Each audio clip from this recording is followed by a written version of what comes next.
Bonjour à tous et à toutes, je suis Thomas Louis et bienvenue dans La Quille, le podcast où on parle de culture avec ceux et celles qui la font.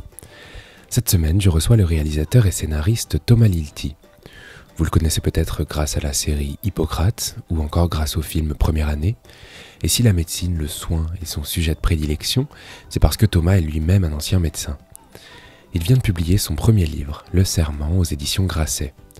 Un récit à la première personne, à la lisière de l'intime, où Thomas Lilti raconte son retour à l'hôpital lors du premier confinement de mars, lié à la crise sanitaire actuelle.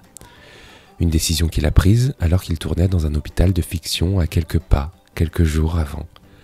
L'hôpital Ballanger, à Aulnay-sous-Bois, va alors devenir le terrain de toutes les réflexions, alors que Thomas essaye tant bien que mal d'apporter son aide à un hôpital surchargé et sous tension. Une jonction entre la fiction et la réalité qui, alors qu'il n'y était pas préparé, a fait peser de lourdes interrogations sur les épaules du réalisateur qui s'est rapidement retrouvé submergé par une forme d'émotion. Une émotion qui a créé le besoin d'écrire ce livre où il nous raconte à la fois son parcours mais aussi ses modèles et nous donne une belle réflexion sur comment trouver sa place là où on n'est pas. Alors avec Thomas Lilti, on a parlé de ce qui l'a poussé à écrire un livre bien différent du scénario, à la figure du père sans qui il ne serait peut-être pas médecin, ou encore de l'hôpital qui a bien changé en 10 ans. Bonne écoute. Bonjour Thomas Lilti. Bonjour. Thomas, vous êtes cinéaste, on le sait aujourd'hui, mais lorsqu'on lit ce livre, une première question, une question toute simple, pourrait se poser. Pourquoi est-ce que vous avez décidé d'écrire un livre, en l'occurrence, qui à partir de cette expérience que vous avez passée durant le premier confinement, pourquoi ce support, ce format ? Alors, je comprends totalement la question parce que moi-même, je me la suis beaucoup posée et ça m'est pas du tout naturel et ça n'a pas été simple et évident pour moi d'écrire un livre, d'une part parce que je m'en sentais pas particulièrement capable et c'est même, à vrai dire, presque une idée qui m'était jamais venue, en tout cas certainement à cause d'une forme d'autocensure. Le point de départ, c'est il y a quelques temps, il y a peut-être même 2 ans, je dirais, il y a une jeune femme qui s'appelle Ariane Jeffar qui m'a contacté en me disant qu'elle aimait beaucoup mon travail et qu'elle penserait intéressant que je réfléchisse à l'idée d'écrire un livre, mais plutôt un roman, je pense, à l'époque. Et j'avoue que l'idée m'avait fait sourire, un peu flatté, mais que je lui avais expliqué combien j'étais absolument incapable d'écrire un livre et qu'il n'en était pas... Ça ne faisait pas partie de mes projets, à court terme en tout cas, étant très pris dans mes projets de cinéma et de séries. Donc j'avais un peu éliminé la possibilité, et puis est arrivé en effet ce confinement, cette crise sanitaire, ce retour à l'hôpital dont on parlera peut-être, et là je me suis retrouvé envahi par des questions très intimes, par des problématiques beaucoup plus intimes que celles du cinéma, encore plus intimes peut-être. Des choses que vous pouviez peut-être pas dire avec la fiction cinématographique. Et voilà, d'un seul coup, je me suis dit, c'est compliqué de se cacher à nouveau derrière un double de fiction. Et puis, j'ai fait aussi pas mal le tour de toutes ces problématiques au cinéma, à travers la fiction, à travers les personnages que j'inventais. Et d'un seul coup, l'envie d'écrire à la première personne et de dire, bah voilà, là, je me cache pas, je vais vous raconter, en fait, tout ce qui est dans mes films, qui est inspiré, finalement, de choses que j'ai vécues, bah en fait, je les ai vécues. Et dans mes films, je les transforme pour qu'elles rentrent dans le romanesque, mais d'un seul coup, j'ai plus envie d'aller trafiquer tout ça pour en faire des œuvres de divertissement, œuvres de fiction, et j'ai envie de le raconter vraiment le plus simplement possible, et de raconter aussi mes états d'âme, et donc pour le coup, vraiment des choses très intimes. Oui, raconter, c'est ça, donc les questions aussi. Voilà, de raconter les chemins par lesquels que je suis passé, et c'est comme ça que progressivement, l'idée d'écrire un livre est revenue, en tout cas ce récit, à la fois personnel et à la fois, je crois, qui peut parler à beaucoup de gens sur plein de thématiques différentes qui me traversent. Et j'ai trouvé que le livre, l'écriture était le bon outil pour dire ce que j'avais à dire. Et qui est différent d'un scénario qui est précisément un support de travail, le scénario. Là, c'est alors complètement... C'est ça qui est très angoissant pour moi, parce que je me suis jamais considéré, et j'ai jamais considéré, d'ailleurs je le considère toujours pas, avoir beaucoup de talent d'écriture. Je pense que j'ai acquis avec l'expérience, difficilement, mais au fil des années, une technique d'écriture scénaristique qui fait que j'ai un savoir-faire et que je sais écrire un scénario, et encore, je suis loin d'être le meilleur, mais je sais écrire mes histoires. Donc ça, c'est quand même une chance, une qualité. Mais un scénario, vous avez raison de le rappeler, ce n'est qu'un outil de travail pour l'œuvre n'est pas le scénario. L'œuvre, c'est vraiment le film. Le scénario est indispensable. Il n'est pas public aussi. Voilà. Et puis, il est vraiment un outil de travail pour l'ensemble des membres, des gens qui vont travailler sur un film.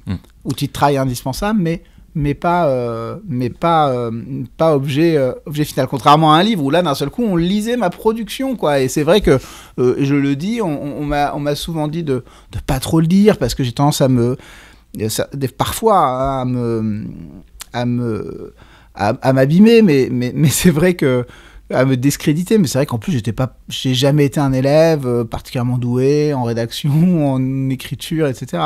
Voilà, donc c'était vraiment un exercice pas évident au départ. Alors cette expérience dont il est question, c'est ce moment où vous avez décidé de reprendre du service à l'hôpital alors que vous tourniez juste à côté pendant le premier confinement, à l'hôpital Ballanger de Aulnay-sous-Bois, c'est ça ? Et vous avez vu ça non pas comme quelque chose d'héroïque de reprendre du service, mais plutôt comme quelque chose d'assez naturel. Est-ce que ça veut dire que médecin un jour, médecin toujours, dans l'absolu ? Je pense... Alors c'est drôle, je réagis à la phrase « médecin un jour, médecin toujours ». Je précise que ça faisait 10 ans que vous n'aviez pas pratiqué la médecine. 10 ans que je n'avais pas pratiqué la médecine, mais je me souviens un jour où je faisais de la promotion pour un de mes premiers films, j'avais dit cette phrase. Et après, j'avais été moqué par mon entourage parce que ça avait un côté un petit peu, un peu excessif, quoi. Médecin un jour, médecin toujours, comme si on avait une sorte de mission. Non, ce que je pense très sérieusement, c'est que il y a une identité. J'ai l'impression qu'il y a une identité de soignant plus qu'une vocation. Qu'être un soignant, c'est une identité, voilà. Quel genre d'identité ? C'est une identité, c'est-à-dire qu'on n'est pas soignant uniquement avec ses patients, quand on est médecin, infirmier, aide-soignante, infirmière. On est soignant dans la vie de tous les jours, on soigne ses proches, on s'occupe d'eux, c'est une façon d'être en fait. Et ça, sincèrement, je crois que c'est quelque chose que j'ai depuis toujours, quelque chose qui est de l'ordre de l'identité du soignant. Mais c'est pas parce qu'on a cette identité que pour autant on est heureux dans la pratique au quotidien de la médecine, du soin. Et c'est ça qui est particulier. Donc à la fois, et c'est ce que je raconte dans le livre, quand je retourne à l'hôpital, à la fois je sais pourquoi j'aime ce métier, parce que profondément, il y a énormément de choses intimes, personnelles en moi qui résonnent avec ce travail de soignant. Et j'ai beaucoup d'admiration pour les soignants. Et quand je dis soignant, souvent on oppose soignant et médecin dans ma bouche. Pas du tout. Les médecins sont des soignants autant que les infirmiers et que les autres soignants. Et je mets tout le monde, je considère tout le monde de la même manière. C'est-à-dire que j'ai beaucoup d'affection pour les soignants. Et en même temps, moi en tant que soignant, il y a un endroit où je suis pas à ma place complètement. Donc c'est ça ce grand paradoxe. Oui, donc je me sens toujours soignant évidemment. Mais ça veut dire, pour rebondir sur ce que vous venez de dire, que la formation de soignants, vous en parlez dans la première année, la première année est difficile précisément. Ça veut dire qu'on apprend quoi si on est soignant par identité, comme vous dites ? Est-ce qu'on apprend à être soignant ? Non, je crois qu'on n'apprend pas à être soignant. Je pense qu'on apprend les études de médecine, parce que je connais mal les autres, mais pour parler des études de médecine, et j'en ai déjà parlé en effet dans le film Première année, les études de médecine, elles sont violentes et elles sont surtout des études de sélection en fait. Très vite, on est mis dans un monde compétitif et puis on sélectionne les plus scolaires, les plus doués pour la compétition, pour les concours. Donc évidemment, elle ne vient pas sélectionner ceux qui potentiellement ont cette fibre, cette identité, cette vocation, appelons ça comme on veut, d'aide à la personne, de tourner vers les autres, pas du tout. Donc nous, on n'apprend pas ça. Et ce rapport au soin, ce soin comme un échange, c'est quelque chose qu'on n'apprend pas dans les livres, qu'on n'apprend pas pendant nos études, et alors encore moins pendant les études de médecine qui en font totalement abstraction. En revanche, on peut être amené à rencontrer des gens, à rencontrer des soignants, des médecins, des infirmiers qui vont nous transmettre ça pendant nos études, et encore heureux et heureusement. Et vous, ça vous est arrivé dans votre parcours, vous en parlez dans le livre, il y a 2 personnes, 2 médecins, que vous croisez à des moments différents de votre vie et à qui vous consacrez 2 chapitres. Arben, qui était un médecin albanais, ou qui est toujours d'ailleurs, je ne sais pas, et Majid, un médecin algérien.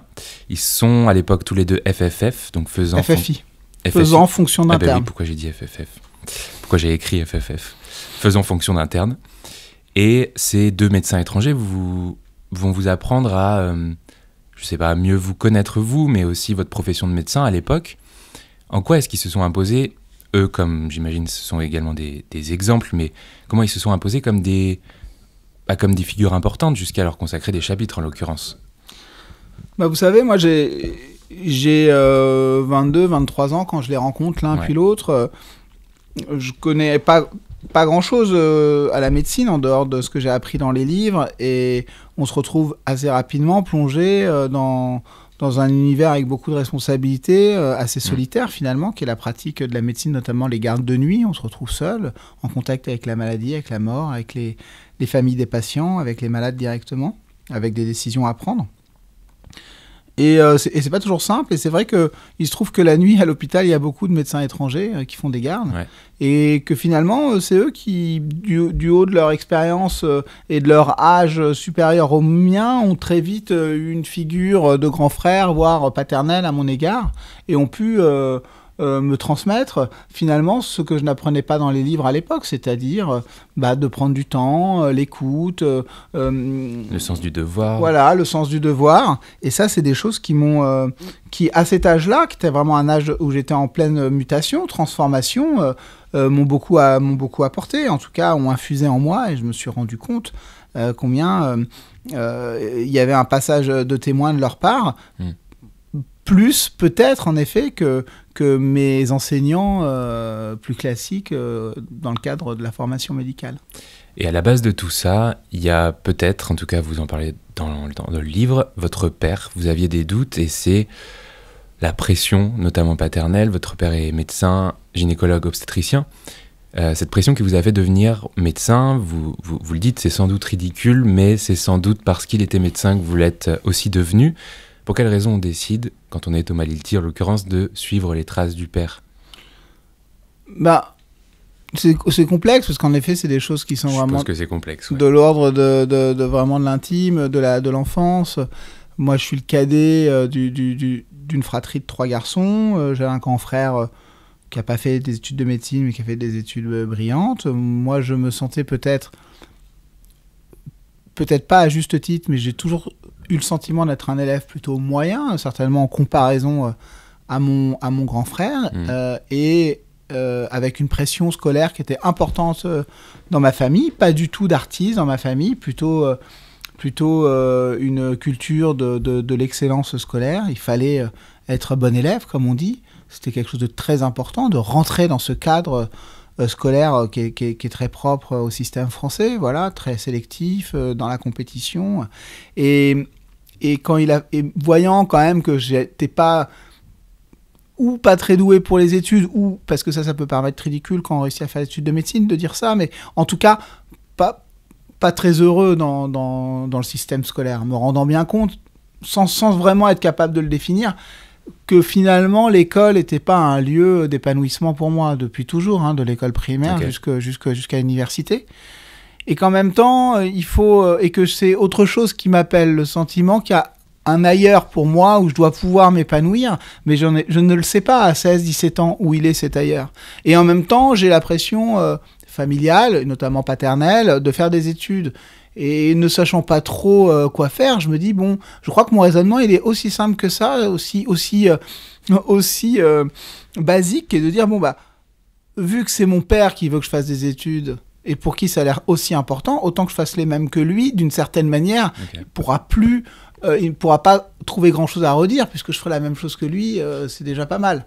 Et c'est pour ça que je veux faire des études de médecine. Mais c'est ça, du coup, dans le livre, page 68 exactement, vous dites, je cite, « J'aimerais bien être capable, parfois, de raconter des histoires, d'avoir un regard sur les choses, sans parler de mon père. » Mais dans la suite du paragraphe, vous dites que ça serait omettre une grande partie du sens de ce que vous nous racontez, de ce que vous avez vécu. Donc, qu'est-ce que ça veut dire, en fait, que ce père qui est donc visiblement omniprésent, c'est quoi qui est le plus important? C'est son jugement, son approbation? Oui, je pense qu'il y avait, il y a longtemps eu, et peut-être encore aujourd'hui, peut-être qu'on s'en débarrasse jamais totalement, mais il y a longtemps eu, et notamment quand j'étais étudiant en médecine, la volonté, le désir reconnaissance, et notamment de reconnaissance de mon père. C'est-à-dire que mon père me dise enfin, c'est bien ce que tu fais. Voilà, et je pense que c'est quelque chose qui est partagé par énormément de gens. J'avais besoin que mon père porte un regard positif sur moi, et j'ai le sentiment, et je l'ai longtemps eu, et je l'ai peut-être un peu moins aujourd'hui, mais encore c'est discutable, que mon père n'a jamais approuvé mes choix, ne m'a jamais dit que ce que je faisais était bien, ne m'a jamais dit que c'était... Voilà, et même quand je réussissais mes études de médecine, il y avait toujours à redire, c'était jamais assez bien, j'étais pas assez bon médecin, je ne visais pas assez haut. Quand je me suis mis à faire du cinéma, n'en parlons pas. Il y a une scène dans le livre où il est sur un tournage et où il reprend une scène. Bon bref, vous lirez le livre, mais le père est partout, en tout cas dans ce livre. Et tout à l'heure, vous en parliez, vous disiez que être médecin, c'était parfois, notamment à vos débuts, être assez seul, la nuit, etc. Mais dans un autre temps, à l'hôpital, il y a cette espèce de notion de collectif qui vous fait, vous le dites, vous-même sentir invulnérable contre le virus, en l'occurrence. Alors le collectif, est-ce que c'est une notion qui prend un sens particulier lorsqu'on travaille à l'hôpital ? Oui. Oui, et c'est d'ailleurs certainement ce que j'ai le plus aimé et ce qui me manque le plus de l'hôpital et ce que finalement je retrouve aussi sur un plateau de cinéma. C'est le fait qu'il y a deux choses que j'aime à l'hôpital particulièrement. D'une part, l'émulation intellectuelle collective, le fait qu'on est tous... Il y a différents corps de métier très nombreux qui tous finalement ont le même objectif, c'est-à-dire apporter du soin et aux patients. Prendre en charge les patients, ça va des médecins aux aides-soignants, aux infirmiers, aux brancardiers, aux administratifs, aux secrétaires médicaux, médicales. Donc ça, c'est quelque chose qui, moi, je trouve extrêmement positif et quelque chose qui m'a toujours nourri. Il y a également, deuxième chose que je trouve vraiment formidable, mais qui est liée finalement à cette première chose, c'est le brassage socio-culturel qu'on retrouve à l'hôpital, et pas uniquement du côté des malades, mais aussi à l'intérieur même du personnel soignant. On retrouve toutes les catégories sociales, et finalement, il peut y avoir une forme de mélange, en tout cas si on le désire, et créer et lier des amitiés avec des gens qui viennent de tout milieu socio-culturel, et ça, c'est vraiment quelque chose de passionnant, et c'est pas le cas dans tous les métiers. C'est pas toujours ainsi. Et l'hôpital, notamment l'hôpital public, vraiment, il y a cette richesse-là.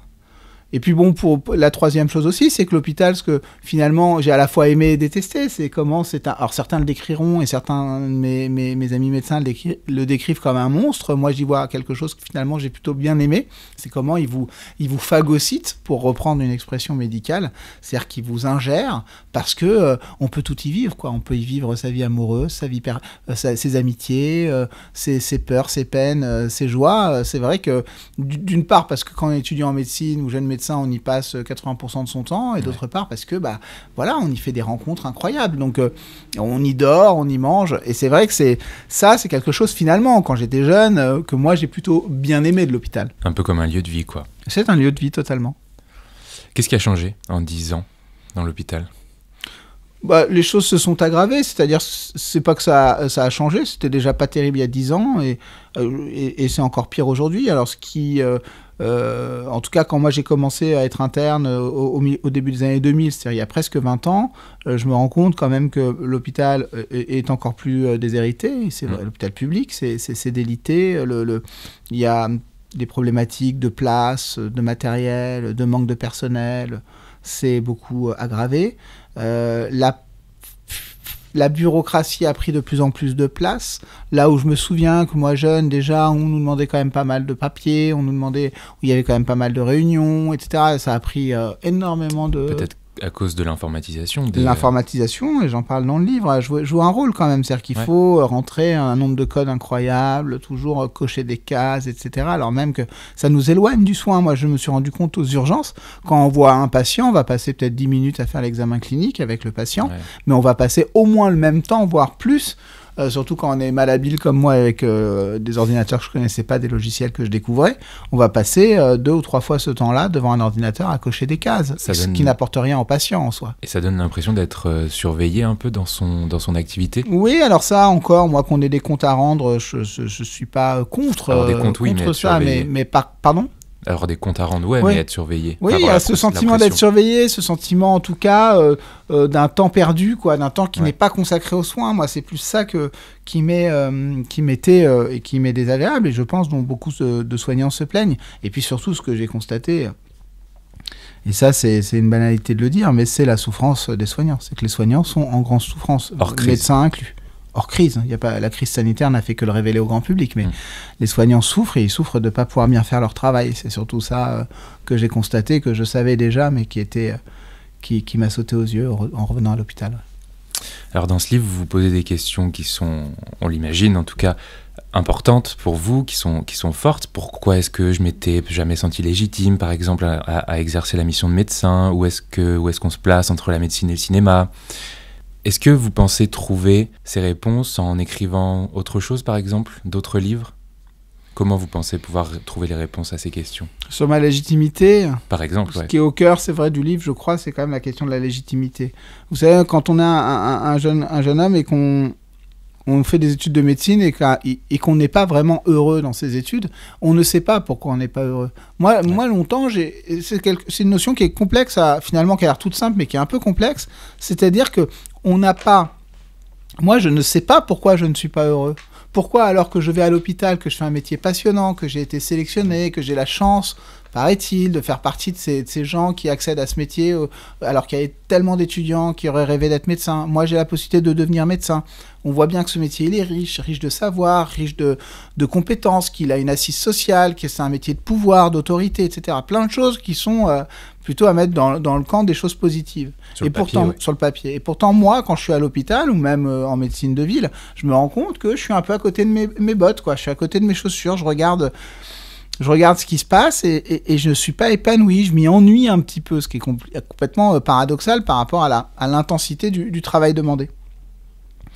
Mais je ne sais pas que c'est parce que tout simplement je ne suis pas à la bonne place. Ça, c'est quelque chose que je ne sais pas et je ne suis pas capable de le formuler. Et je crois que c'est ça, et très longtemps j'ai cru que c'était ça la vie professionnelle. Ouais. La vie professionnelle, c'était de s'ennuyer un petit peu en fait, dans le cadre de son métier. Et alors qu'on a la chance de faire un métier qui, a priori, sur le papier, est passionnant. Donc je comprends qu'on puisse s'ennuyer quand on fait un métier... Il y a des métiers difficiles, des métiers, les ouvriers, qui certains s'ennuient pas, j'espère, mais bon, je comprends très bien qu'on puisse vraiment trouver son métier difficile. Moi, j'ai la chance de faire un métier qui, a priori, ne l'est pas.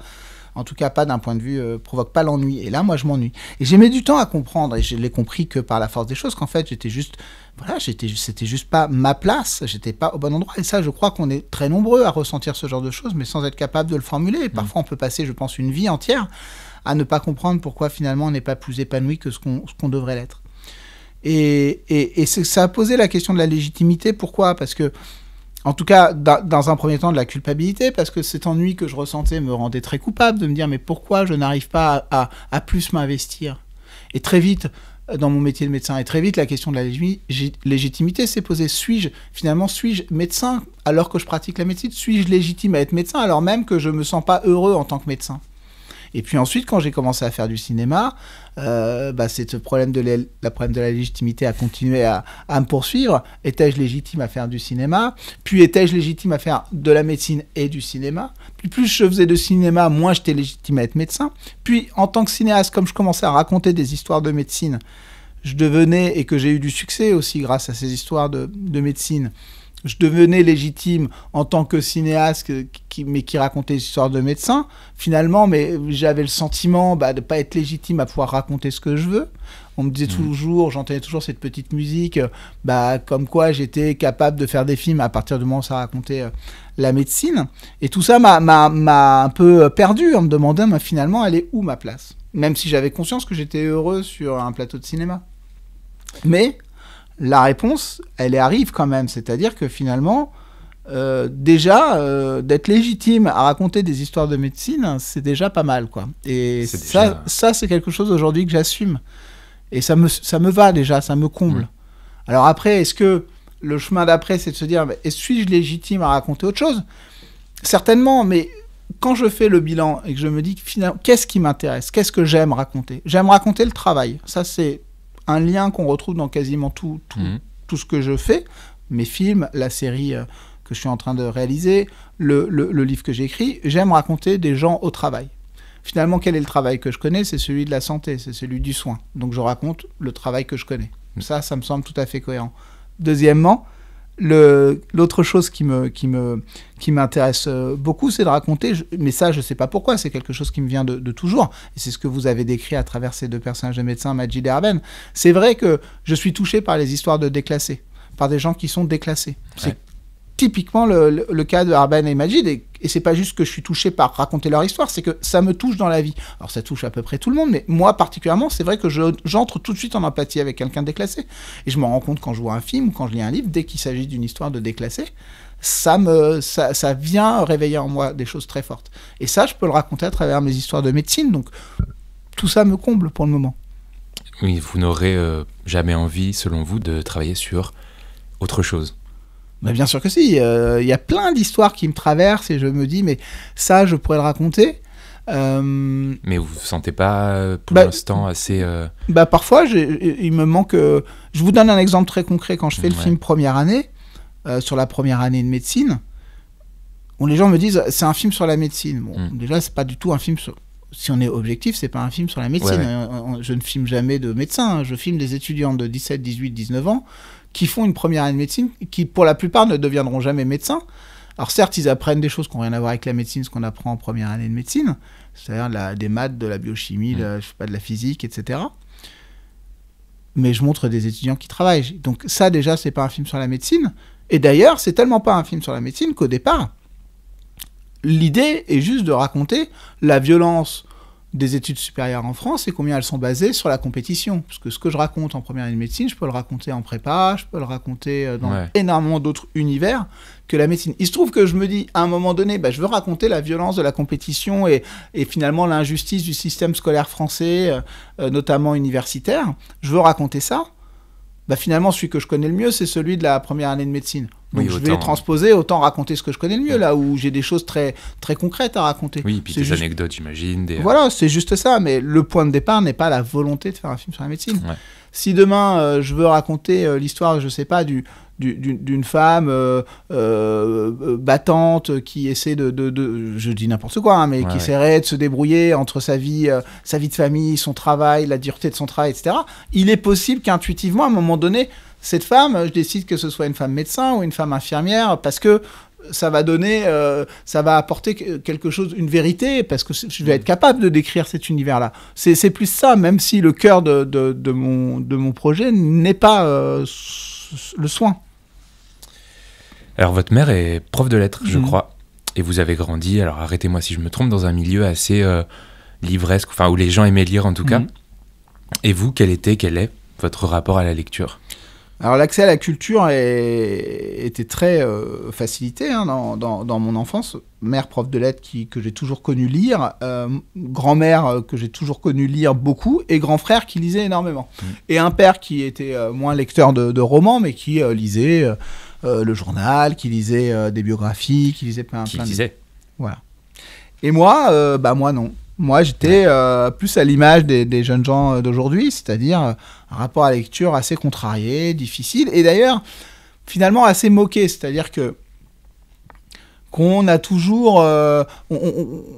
quand on est dans une famille, alors c'est peut-être pas le cas de toutes les familles, mais au sein d'une fratrie, en tout cas, moi, j'avais l'image, et j'ai très vite eu l'image de celui qui ne lisait pas. Et je dirais même au-delà de ça, de celui qui n'était pas cultivé. Par rapport... on va dire un témoin de ce qu'on appelait être cultivé très élevé quand même dans ma famille. Donc pour atteindre de toute façon ce niveau-là, c'était déjà pas simple. Et après, je crois qu'il y a un cercle vicieux quand on nous met dans une case et qu'après on a tendance à jouer ce rôle-là. Donc parce que finalement, quand je regarde en arrière, ce qui est dingue, c'est que je me rends compte qu'il y a énormément de livres que j'ai lus, quoi, et que en fait, j'étais pas si peu lecteur. Quand je me compare aujourd'hui à des jeunes gens que je peux côtoyer dans ma vie, jeunes adolescents, je me rends compte que finalement, je lisais quand même pas mal. Et que j'en ai lu pas mal des livres. Mais beaucoup moins, en effet, que mon grand frère ou que mes parents. Et donc, il y avait cette sorte de sentiment... de ne pas être lecteur, de ne pas aimer lire, et ça m'a beaucoup pesé. C'est vrai que certainement, le fait d'écrire un livre, mais surtout de faire des films, il y a une petite revanche sur cette enfance. Symbolique aussi. Symbolique, ouais, c'est un peu cette revanche sur On m'a tellement... je me souviens, ça c'est très personnel, mais on se moquait de moi parce qu'on disait que le seul livre que j'avais lu, et c'est vrai que je l'avais lu et que j'avais adoré, mais j'étais tout jeune, hein, j'avais lu La Scie, Chien fidèle. Vous voyez, c'est pas de la très grande littérature. C'est de la littérature. Voilà. Et parce qu'en plus, et toujours aujourd'hui, j'ai toujours adoré les animaux, je voulais être vétérinaire, etc. Donc j'avais adoré ce livre quand j'étais jeune garçon. Et c'est vrai que c'est resté une blague dans la famille. Thomas, c'est celui qui a lu qu'un seul livre dans sa vie, c'est La Scie, Chien fidèle. Ce qui était évidemment faux, mais bon, ça racontait quelque chose de l'image que j'avais et que je renvoyais. Petite précision, enfin petite info plutôt, la saison 2 de Hippocrate est terminée. Le tournage est terminé, le montage est encore en cours. On est dans la salle de montage d'ailleurs. Voilà, on est dans la salle une des salles de montage, juste à côté les monteurs qui sont en train de travailler. On est en train de finir les derniers épisodes et voilà, et donc elle devrait être prête au mois de mars. Ouais, j'ai diffusion en mars sur Canal. C'est ça, fin mars je pense plutôt, mais c'est ce qui est à peu près prévu. Ouais. Ok. Et je vais vous poser une dernière question que je pose à tous mes invités, à toutes mes invitées. Est-ce que vous avez des coups de cœur culturels à nous partager ? Oui, quelques-uns. Alors, j'ai une bande dessinée. Quoi, comment on appelle ça aujourd'hui une bande dessinée, un livre... Comment on dit ? Je sais plus. Un roman graphique ? Un roman graphique, exactement. Voilà, moi, j'appelle ça une bande dessinée. C'est en 3 tomes. Ça s'appelle L'Odyssée d'Hakim. Ouais. Il faudrait que je retrouve le nom de l'auteur. Fabien Toulmé. Exactement.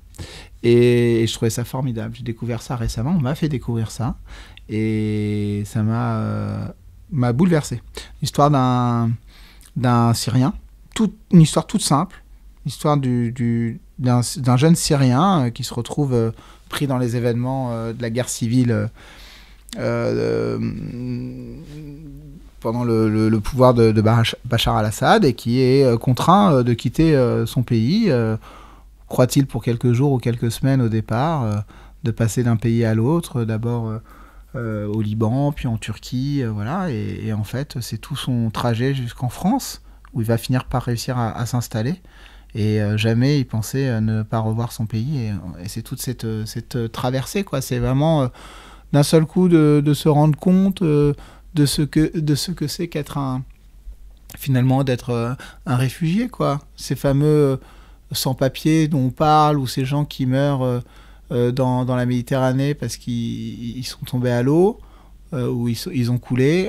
C'est vrai qu'on ne met jamais de nom, on n'arrive jamais à avoir une histoire. On a l'impression que c'est une sorte de grand mélange et cette bande dessinée, elle permet de comprendre au moins le parcours d'une personne et chacun ayant un parcours différent, quoi. Ce sont tous des individus évidemment avec des parcours personnels et là c'est vrai que moi ça m'a fait comprendre ce que c'était que cette vie, quoi, cette vie où on est obligé de fuir, quoi, de fuir la guerre finalement. Et c'est passionnant, très émouvant. Ça, c'est l'Odyssée d'Hakim, ouais. C'est tout. Non, il y en a d'autres après. Moi, je les ai, c'est pour ça. Mais... Vous les avez d'autres ? Ouais, j'en ai 2 autres. Ouais, il y a un documentaire que j'ai découvert très récemment, parce qu'il est passé sur France 3. Qui s'appelle Charlie Chaplin, il doit avoir Le génie de la liberté. Voilà, Le génie de la liberté de Yves Geland et d'un autre, il a un co-réalisateur. Oui. Ouais. Et moi je connais Yves Geland de nom, j'ai déjà croisé, et c'est un documentaire. Alors il faut aimer Charlie Chaplin, moi je suis un fan absolu de Charlie Chaplin, donc on parlait de mon amour des déclassés. Alors, voilà, Charlie Chaplin c'est le déclassé, qui en plus va devenir l'acteur le plus riche du monde, au cœur du XXe siècle et au début du XXe siècle, et c'est vrai que le documentaire il est incroyable, quoi. Si on aime les images d'archives, si on a envie de comprendre la vie incroyable de Charlie Chaplin, voilà, ça c'est quelque chose. Moi j'ai pleuré toutes les 10 minutes, j'avais envie de pleurer. Et puis après il y a un roman qui est pas du tout récent, qui est un roman. Moi j'aime beaucoup François Bégodeau, j'aime son travail, j'aime ses interventions. Je suis pas toujours d'accord avec lui, mais en tout cas son érudition me passionne et je l'aime aussi en tant que romancier. Et j'avais lu il y a quelque temps La blessure la vraie, un roman qui d'ailleurs était à l'origine, je crois, de l'adaptation du film d'Abdelatif Kechiche, je crois de son dernier film, même si on est très très loin du roman, mais le roman de Bégodeau sur l'adolescence et sur l'histoire d'un jeune garçon de 14 ans, je crois, 14-15 ans, m'avait profondément touché, quoi. Voilà. C'est un roman J'aurais aimé pouvoir lire ce roman quand j'étais jeune, quoi, quand j'avais peut-être pas 14-15 ans, j'aurais pas été capable, mais à 17-18 ans, j'aurais aimé lire un livre comme ça. Donc je l'ai lu beaucoup plus tard, parce que c'est un livre assez récent. Mais... Il est sorti en 2011, exactement. Voilà, en 2011, mais quand j'étais jeune, j'aurais aimé le lire, ça m'a profondément parlé. Et le documentaire s'appelle, je reviens dessus, Charlie Chaplin, le génie de la liberté. C'est par Yves Geland et François Aimé. Voilà. Merci beaucoup, Thomas. C'est moi qui vous remercie. Et bien voilà, la quille, c'est terminé pour cette semaine, mais on se retrouve la semaine prochaine avec une nouvelle invitée ou un nouvel invité pour parler de culture. En attendant, n'hésitez pas à partager cet entretien s'il vous a plu, et puis à vous abonner au podcast et à suivre la quille sur les réseaux sociaux. Merci beaucoup pour votre écoute et à la semaine prochaine.